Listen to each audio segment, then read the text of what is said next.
I basically treat the patients as if they're my family members or friends. I try to incorporate them into the decision making, try to explain to them the condition in as plain words as possible, layman terms.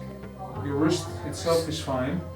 And I try to be very realistic about the outcomes and expectations. So when we move the wrist, that's not too bad. It's just a rotation that bothers you. I had surgery on Thursday, and it's been excellent so far.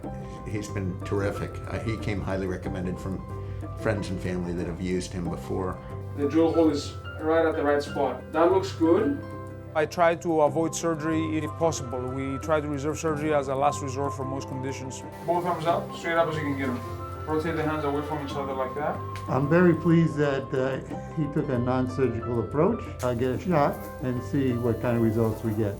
Most of conditions in the body, they improve without surgery with conservative management, including activity modification, rest, anti-inflammatories by mouth, cortisone injections, physical therapy.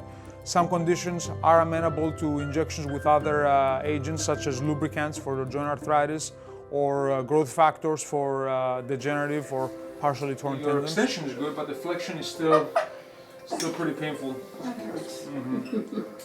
If you feel like it's healed enough where you don't need a cortisone shot, then that's it, we're good. Yeah, okay. He's a very, very good doctor. He's concerned, he's all over it, and that's something, as a New Yorker, I like. Any soreness here? It doesn't hurt me, it only hurts a little. How about here?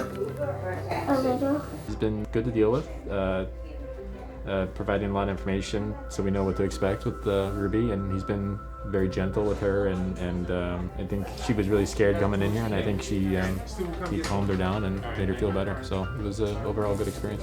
When I know that I can help someone to live pain-free and we have helped them achieve the goal, that gives me an internal also sense of satisfaction, and it makes me very happy to relieve the pain of my fellow human being.